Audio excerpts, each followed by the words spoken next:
Très chers compatriotes congolais, l'année 2020 vient péniblement de toucher à sa fin. Il y a de cela 4 jours exactement, en laissant la place à l'année 2021 que nous espérons radieuse et porteuse d'espoir, étant sur le plan d'épanouissement individuel que sur le plan de bien-être collectif, national et planétaire. Et sachant que nombreux d'entre vous ont célébré les festivités marquant la fin de l'année 2020 et le début de l'année 2021, ventre creux, affamé et dans le noir, sans électricité et sans eau, et pour certains dehors sans abri, mais aussi dans des conditions de couvre-feu sanitaire liées au Covid-19, je viens ce jour renouveler ma profonde solidarité avec chacun d'entre vous. Et je vous exhorte à la patience, à la détermination et à la lutte pour vaincre la misère et l'insécurité qui affectent terriblement notre société depuis plusieurs années. Sachant que le cycle du mal tend vers sa fin dans notre pays, je me permets de vous assurer, chers compatriotes, que le meilleur est devant nous. En effet, la fin de ce long parcours de 365 jours et le début de notre parcours d'une durée identique me donne l'occasion de présenter au peuple congolais nos meilleurs vœux pour l'année 2021 qui vient de commencer. Que la grâce divine, la joie de vivre, la santé, la paix du cœur, la foi en Dieu et l'esprit de combativité ne vous quittent jamais tout au long de ces parcours renouvelés de ces 365 jours. À tous mes collaborateurs, membres du staff et conseillers, et à leurs familles respectives, aux membres de mon cabinet et plus particulièrement à Florent Louyengo, qui en est le directeur, à nos représentations à l'étranger, à nos coordinations à travers les provinces de la RDC, ainsi qu'à tous les membres des unités de valeur à l'extérieur et à l'intérieur du pays, je vous présente mes meilleurs vœux de bonheur, de santé, de prospérité et de longévité, tout en espérant que 2021, année de combat, sera mieux que les années précédentes. Et de manière particulière, moi et mon épouse ici présente, nous adressons chaleureusement nos vœux les plus affectifs à nos enfants restés en Suisse. Il s'agit de Mireille, Patrick, Doré et Junior, ainsi qu'à tous leurs dépendants, sans toutefois oublier Rema, la cadette qui est ici au fond avec nous, ses parents. Chers enfants, nous vous embrassons tous. L'année 2020, chers compatriotes congolais, qui vient de s'achever, s'est distinguée par son caractère particulièrement meurtrier et agressif. 2020 a placé sous scellé de nombreux habitants de la planète, des sites, des villes et des pays entiers, mettant également sous pression les économies et les finances de nombreuses nations à travers le monde et faisant au 6 décembre 2020 un peu plus d'1 642 439 victimes du Covid-19. S'agissant de nos morts emportés par le coronavirus, que nous n'avons pas pu pleurer suffisamment à cause des contraintes sanitaires, et dont nous saluons la mémoire, je tiens à préciser ici que nous ne les oublierons jamais. Chers compatriotes congolais, un survol rapide de la planète nous permet de constater que le monde est figé depuis le mois de mars 2020 à cause des criminels internationaux auteurs de la bombe bactériologique, lesquels se sont donnés pour objectif de décimer 20% de la population mondiale, soit 1,4 milliard des êtres humains, en ciblant principalement des Africains. Aujourd'hui, la réalité est tout autre, car sont pris ceux qui croyaient prendre. Ainsi donc, New York, réputée être une ville qui ne dort jamais, s'est complètement endormie et sa population ayant fui le Covid-19. À son tour, désertée par peur de Covid-19, la ville de Paris, centre des romances et destination prisée des millions de touristes, a perdu à la fois son flux humain et son charme. Paris vit un chaos sans pareil.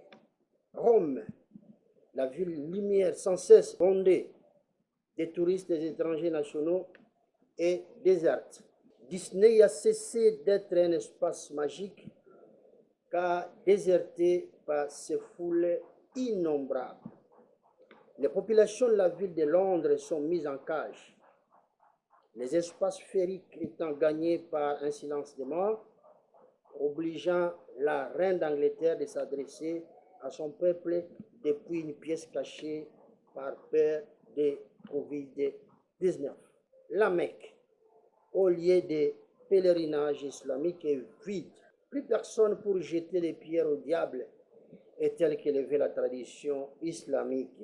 Les églises et corps du Christ à travers le monde ont célébré les festivités de Noël et de Nouvel An sous d'importantes restrictions réglementaires par peur du coronavirus. Nos pasteurs faisaient des miracles soudains, deviennent si silencieux qu'ils n'osent plus visiter les hôpitaux pour la guérison des malades, puis il y a le coronavirus. Ces pasteurs qui dépendaient autrefois des gardes du corps pour leur sécurité dépendent subitement du bon Dieu pour leur protection contre les dangers pouvant survenir du Covid-19. Des mosquées, des basiliques, des grands parcs, des monuments, des stades, entre autres, sont devenus des espaces vides. Les endroits jadis les plus fréquentés de la planète deviennent à l'heure actuelle les plus redoutés à cause du coronavirus. Il s'agit notamment des hôpitaux et des cimetières, entre autres. Les célèbres ligues et championnats de football nationaux et internationaux, les défilés de mode, les mariages exotiques, les festivités mortuaires aux allures extravagantes ont perdu leurs éclats au même titre que les prestigieux festivals et carnavals qui ont vu de nombreuses créatures se déambuler dans les rues et avenues des grandes métropoles à travers le monde, ont tous perdu la mémoire. Les grandes célébrités connues de tous n'ont plus de célébrations. Nos titres honorifiques, statuts et postes privilégiés sont périmés car muets au silence. La grande muraille chinoise, au lieu touristique qui fait la fierté de la Chine, de par sa grande fréquentation, est désormais désertée. Aucun touriste en vit par crainte du coronavirus.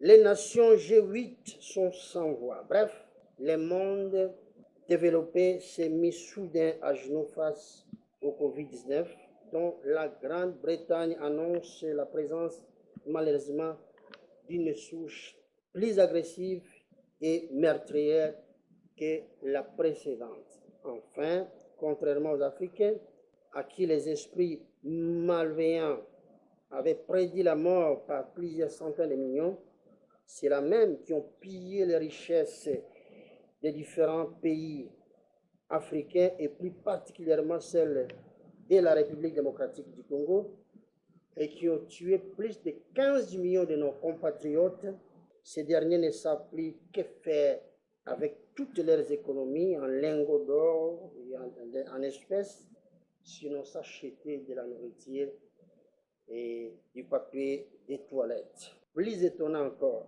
les animaux qui vivaient autrefois dans des cages sont à présent nombreux à errer à l'air libre dans des avenues et sur des rues vidées de l'espèce humaine, regardant avec stupéfaction des humains interdits de sortir et vivant dans des cages aménagées. En effet, sur le plan national, comme nous pouvons nous en rendre compte, l'année 2020 qui vient de s'achever a été marquée par un mélange d'espoir, d'amertume et de lutte pour la survie individuelle et pour de nombreuses tentatives visant à reconquérir par la lutte l'effectivité de notre souveraineté. Par ailleurs, sur le plan intérieur, l'année 2020 a surtout été marquée par un grand combat mené par notre peuple pour arracher sa liberté gravement hypothéquée par l'alliance FCC cache de tristes mémoires. Une alliance contre nature dont unité de valeur était le tout premier à condamner et qui a asséché l'espace de 20 mois les espoirs populaires nés de la passation du pouvoir de janvier 2019.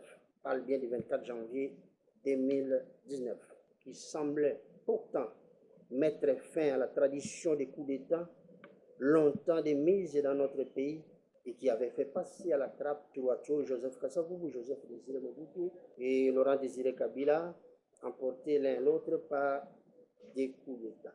Chers compatriotes congolais, l'année 2020 a été pour notre pays aussi pire que les années précédentes, car tout au long de l'année écoulée, la précarité ainsi que la perte de pouvoir d'achat dans de nombreux ménages congolais se sont considérablement accrus, déversant dans des rues de la capitale et de nombreux compatriotes qui se retrouvent sans logement, sans ressources. Les foudroyantes intempéries consécutives à la saison pluvieuse ont, durant 2020, provoqué dans certains quartiers de Kinshasa et à l'intérieur même du pays des graves érosions et emporté des habitations ainsi que des vies humaines.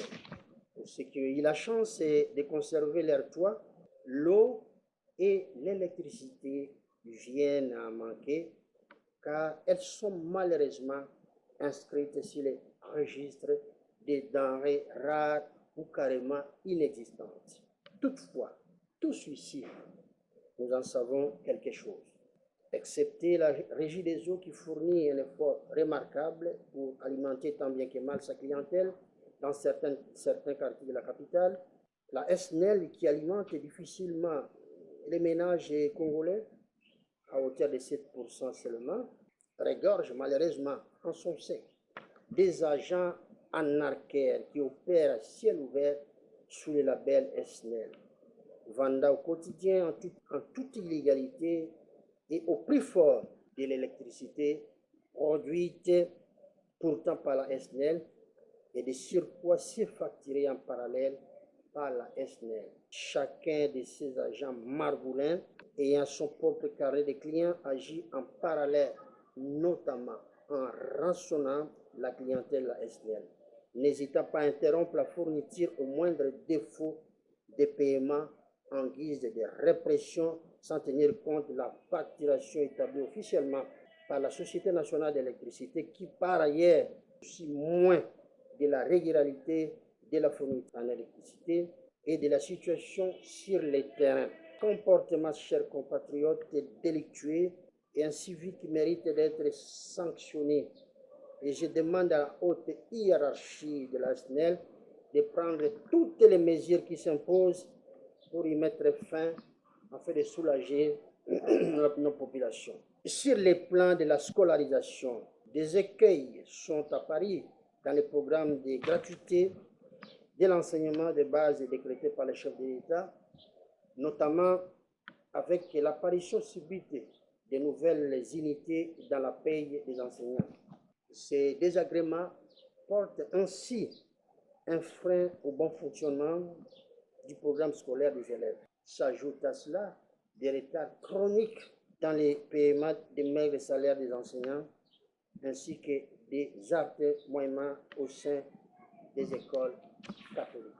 Chers compatriotes, les années précédentes l'ayant rétréci considérablement, l'année 2020 est celle qui a asséché les paniers des ménagères, pour ne pas parler des sachets de la ménagère. Fait, les sachets de la ménagère a lui-même tant souffert et continue à souffrir davantage à cause de la rareté et de la hausse des produits vivriers. Ainsi donc, l'an 2020 a fait de ces 365 jours une année où se nourrir était devenu un luxe et non une nécessité pour les corps. Très chers compatriotes congolais, des mémoires de la population quinoise, l'année 2020 a battu les records des embouteillages dus aux travaux des sauts des moutons, occasionnant par ricochet une rareté des moyens de transport au point d'imposer aux Quinoises et Quinois des marathons sans lesquels personne ne pouvait atteindre son lieu de travail ni effectuer ses courses et regagner son domicile toujours à pied en ayant parcouru plusieurs kilomètres à l'aller comme au retour, bien entendu, au pas des courses. L'année 2020 a contribué davantage à la dégradation des conditions sanitaires dans l'ensemble de notre pays et mis en péril de nombreuses vies humaines. Notre pays demeure encore dans une grande incertitude à cause de la dégradation du climat politique due au chevauchement des prédateurs politiques anciens du FCC qui ont accouru à grands pas vers l'Union sacrée instituée par les chefs de l'État sans pourtant tenir compte que ces grands arteplages politiques est à ce jour à l'attente d'être structurés. J'aimerais rendre attentif les chefs de l'État sur le manque de sincérité des acteurs politiques venant du FCC qui se bousculent aujourd'hui au portillon de l'Union sacrée. Ces individus qui ne savent rien d'autre que voler, violer et piller la République sont une catastrophe ambulante pour notre pays. Ils constituent à la fois une menace pour le régime au pouvoir et un danger permanent pour notre pays.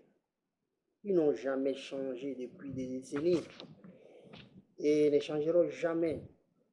Ce sont les mêmes qui ont ruiné la République, respectivement sous Mobutu, sous Laurent Désiré Kabila et sous Joseph Kabila tout récemment. Au mieux, leur prise de fonction devra être conditionnée par une éducation civique afin de renforcer la conscience nationale de chacun, ainsi que par le recyclage complet sans lequel ils n'hésiteraient pas à recommencer à refaire ce dont ils savaient faire, à savoir piller, vendre les Congos, voler, pratiquer la corruption, violer et tuer. Le peuple congolais, bien sûr, voit d'un mauvais œil ces chevauchements qui augurent un mauvais présage, car il y a à peine quelques semaines passées, ils avaient tous renouvelé leur loyauté à leur mentor et autorité morale, à savoir Joseph Kabila. Soucieux de revendiquer les fruits de notre ancêtre de lutte contre les antivaleurs, je suis prêt à me constituer en garde-fou auprès des chefs de l'État pour préserver jalousement les acquis de notre lutte. En effet, notre pays vit depuis 3 ans sous un cycle triangulaire, à savoir 2018, année électorale, 2019, année de passation du pouvoir entre Joseph Kabila et Félix Tshisekedi. Et enfin 2020, année de la rupture par les chefs de l'État de l'Alliance FCC-CACH qui a mis fin à 20 mois de partage de pouvoir, période durant laquelle Joseph Kabila avait empiété sur la plate-bande constitutionnelle du président élu. Chers compatriotes congolais, placé sous les signes de Capricorne en fonction des 12 signes du zodiaque, le mois de janvier. Ce mois-ci est en effet réputé pour son caractère sanglant pour notre pays. Le mois de janvier est celui qui a endeuillé respectivement notre pays le 4 janvier 1954, le 17 janvier 1961 et le 16 janvier 2001. Ce sont là des dates fatidiques mais inoubliables pour chaque citoyen congolais. Très chers compatriotes congolais, assurez que la RD Congo est placée sous les signes de la libération par Jésus-Christ. Nous croyons fermement que le pire ne peut surgir ni atteindre aucun de nous en ce mois de janvier 2021, étant donné que le sang de l'agneau a fini par exorciser ce fameux signe indien qui a plus d'une fois frappé notre pays telle une tradition emportant celles et ceux qui nous étaient extrêmement chers. En parallèle, aujourd'hui, lundi 4 janvier 2021, le sang de nos martyrs prend tout son sang, car pour la première fois depuis des années, nous pouvons désormais humer les parfums de la liberté pour laquelle nous nous sommes bâtis et au sujet de laquelle de nombreux compatriotes en sont morts, victimes de la barbarie des hommes. Après avoir combattu Mobutu pendant 17 ans, puis Laurent Désiré Kabila pendant 4 ans, et enfin Joseph Kabila Kabange pendant 18 ans, plus 2 ans de la coalition, la voie de l'oppression et de la dictature viennent enfin de tomber sans qu'aucune goutte de sang ne soit versée. Ce qui prouve que la main de Dieu est fidèlement déployé sur le peuple congolais. Profitant de ce 4 janvier, jour anniversaire du martyr de l'indépendance, auquel s'ajoutent tant d'autres qui ont payé de leur vie pour que vive la République, je viens de manière solennelle saluer la mémoire de chaque héros, sans oublier celle de tous nos vaillants soldats et de tous les hommes en uniforme qui sont tombés ici les champs d'honneur tout au long de nos années d'indépendance, bien entendu, pour la défense de la République. Chers compatriotes congolais, je salue la nomination d'un informateur à la personne de Modeste Ati Mukwege, chargé d'identifier la majorité numérique au sein de la classe de la Chambre basse du Parlement, visiblement en faveur du président de la République, Félix-Antoine Tshisekedi Tshilombo, qui incarne les camps de la République. Après la mise à l'écart de Joseph Kabila de la sphère politique où il s'est cramponné au-delà de son dernier mandat, jour après jour, la République démocratique du Congo effectue désormais son entrée effective dans une nouvelle ère démocratique sans Joseph Kabila, dont l'essor s'avère scellé par l'histoire et la nouvelle donne politique tant sur le plan national qu'international. Dès à présent, chaque citoyen congolais devra être placé devant ses responsabilités afin d'affronter avec courage les dangers qui menacent notre nation ainsi que les différents défis qu'il faudrait surmonter l'un après l'autre afin de hisser la République démocratique du Congo sur la rampe de la compétitivité dans la course vers le développement, la croissance et l'émergence. Très chers compatriotes, les circonstances nous démontrent jour après jour que, profitant de la complicité de certains de nos compatriotes, l'ennemi rwandais a infiltré chaque compartiment de l'organisation étatique et privée de notre pays. Pas un seul n'y a échappé. C'est dans ce contexte que des massacres ont eu lieu des années durant dans la partie est de notre pays. Les derniers en date sont ceux qui ont eu lieu dans la nuit du 1er au 2 janvier de cette année 2021 à Lossé, Mutuanga, Nzanga et Ndalia, faisant de nombreuses victimes. Le groupe d'experts de l'ONU vient d'alerter la communauté internationale confirmant la présence de l'armée rwandaise dans la partie est de notre pays vers la fin de 2020 et ils y sont encore.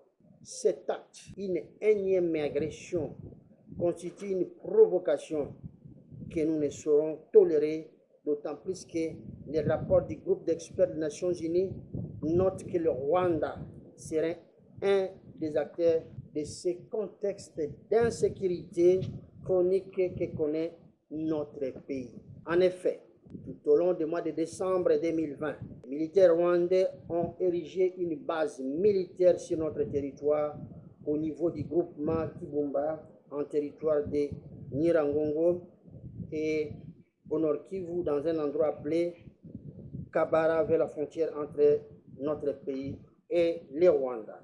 En effet, le groupe d'experts au nombre de 6 créé par la résolution 1533 des Nations Unies en 2004 a été chargé par le secrétaire général des Nations Unies avec pour mission de contrôler la mise en œuvre du régime de sanctions, en particulier dans le nord et le sud Kivu ainsi qu'en Ituri. Les différents rapports au sujet des agressions rwandaises ont été remis au comité du Conseil de sécurité afin d'amener le Conseil de sécurité de l'ONU à prendre des sanctions contre les Rwandais. Si le Rwanda a souvent justifié sa présence dans notre pays par le fait que des groupes armés à partir de notre territoire lui donnaient son droit naturel de légitime défense, faisant abusivement usage de l'article 51 de la Charte universelle de l'ONU, pourquoi alors nous ne devons-nous pas répliquer sur la base de nombreux rapports établissant que nous sommes régulièrement victimes des agressions de la part du Rwanda? Partant, le chef de l'État devra reconnaître que le Rwanda a déclaré la guerre à la République démocratique du Congo et avoir le courage de rompre les relations diplomatiques avec ces criminels. Le peuple congolais est derrière lui. Chers compatriotes congolais, pour avoir fauché l'architecture électorale lors des élections de 2018 et suite, notamment en cautionnant la fraude électorale et la corruption, notre démocratie est dépourvue de systèmes de défense pouvant lui permettre de résister contre les intempéries politiques que la RD Congo subit de plein fouet, lui imposant une déclinaison sociale catastrophique de notre pays, le deuxième sur le plan africain et le troisième au monde à avoir plus de pauvres, estimés à 55 millions derrière l'Inde et le Nigeria. 13 millions de Congolais vivant dans une insécurité alimentaire, dont 5 millions d'enfants. Plus de 5 millions de déplacés internes et plus de 500 000 réfugiés. Plus de 7 millions d'enfants et adolescents non scolarisés. Une insécurité extrême et permanente à l'est de notre pays, avec des massacres à répétition. Par ailleurs, classé 183e sur 190 par Doing Business en termes d'économie, notre pays n'a rempli aucun objectif du millénaire.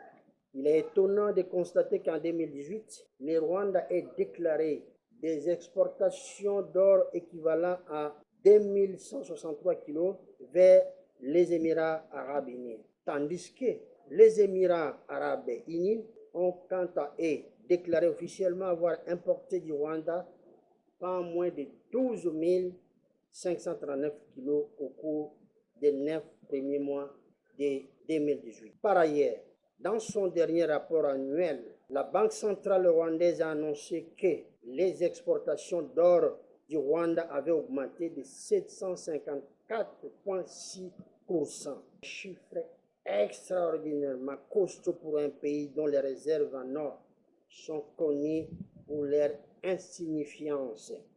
En misant sur l'or et les coltans volés dans notre pays, le Rwanda est en train de construire une grande raffinerie d'or pour toute l'Afrique centrale. Oui, une raffinerie de coltan alors qu'il n'en produit pas. À l'aide des ressources pillées dans notre pays, le Rwanda est en train de construire un aéroport, une hub qui lui coûtera 1,3 milliard de dollars américains. Vous savez qu'en termes d'aéroport, nous avons un hub en Afrique du Sud et nous l'avons également au Kenya. Donc, on imagine comment le Rwanda peut s'amuser avec l'argent volé de la RDC. Pendant ce temps, notre pays est classé 217e sur l'échelle de l'indice du développement humain. avec une espérance de vie située à peu près 60 ans et un taux de mortalité le plus élevé qui se situe à 13,27%, tandis que le taux d'alphabétisation est à 63,90%. Notre pays s'adonne à la corruption au point de figurer à la 168e place sur 180 pays classés dans l'indice de perception de la corruption, ce qui fait perdre au trésor public congolais chaque année une somme de 15 milliards de dollars américains. Notre pays dispose à ce jour de plus de 1300 exonérations qui provoquent chaque année un manque à gagner évalué à près de 5 milliards de dollars américains. Chers compatriotes congolais, au-delà de ces tableaux sombres teintés de quelques éclaircies sur l'avenir de notre pays, je dois avoir le courage de dire aux Congolais que l'heure est extrêmement grave, car nos ennemis ont choisi ce moment pour intensifier leurs attaques sur notre pays afin d'empêcher la mise en application de nombreux programmes de relance promis par les chefs de l'État. Chers compatriotes congolais, rien de ce que le Congo, notre pays, a obtenu, il ne l'a jamais obtenu facilement. Rassurez-vous, chers compatriotes, à chaque fois où nous avions crié sous le poids de la douleur parce que des étrangers se mettaient à piller les richesses de notre pays, nous condamnant à mourir de faim et de maladies, personne n'est venu vers nous avec un cœur sincère pour nous aider. Nous avons beau crier pendant que les ennemis de notre pays, les Rwandais en tête, massacraient 15 millions de nos compatriotes. Personne non plus n'est véritablement venu à notre rescousse.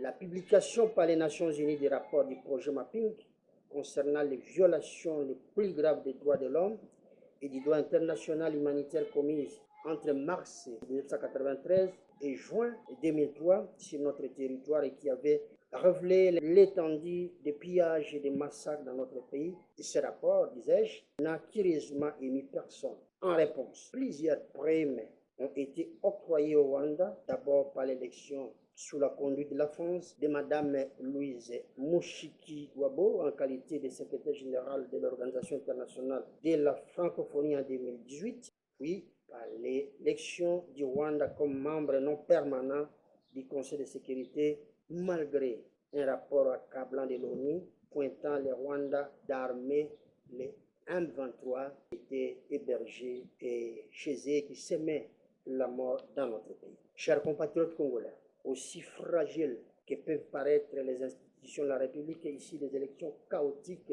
de 2018, il appartient à présent à chaque citoyen congolais de se ressaisir, de capitaliser la petite opportunité qui nous est offerte par notre jeune démocratie afin d'opérer de grandes mutations politiques, économiques, sociales sous la conduite de celui qui incarne la légalité constitutionnelle, à savoir le président de la République, seul les garants de la nation.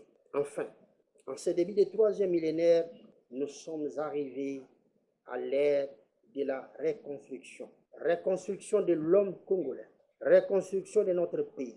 Et pour y arriver, chers compatriotes congolais, nous devons nous lever et nous battre. Nous devons décider ensemble de commencer une nouvelle expérience où chaque citoyen congolais acceptera volontiers d'adhérer au pacte républicain afin de défendre la République de toutes nos forces en ayant la foi en Dieu. Vous le savez bien, très chers compatriotes, que celui qui lutte peut perdre une première fois et gagner une seconde fois. Mais celui qui renonce à lutter a déjà perdu d'avance. Étant donné que la grandeur d'une nation se mesure par la capacité de ses propres citoyens à affronter et à surmonter les obstacles érigés sur son chemin vers la liberté et l'épanouissement, à disposer d'une élite politique loyale et bien engagée à la cause nationale, à assumer avec courage son passé, à pratiquer la justice avec droiture, à assumer un partage équitable des richesses nationales, à placer l'homme au centre de l'action menée par l'élite politique, à pouvoir régler ces différends pacifiquement et par des voies de consensus afin de relever l'un après l'autre des nombreux et défis lorsque ceux-ci viennent à les assaillir. Venez, servons la République, car un peuple uni ne sera jamais vaincu. Ainsi donc, par les sorts, mettons-nous debout, dressons nos fronts longtemps courbés et pour des bons, prenons les plus bel élan pour lutter, gagner ensemble et rebâtir un Congo fort au cœur des 5 continents. Il ne me reste plus, chers compatriotes, qu'à renouveler ma vie, le meilleur, afin que cette année, l'année 2021, qui vient de commencer, soit une année de délivrance pour notre pays. Que cette année soit une année de paix, de prospérité, de victoire et des actions accomplies. Bonne année et que le Seigneur Jésus-Christ assiste la République démocratique du Congo. Je vous remercie.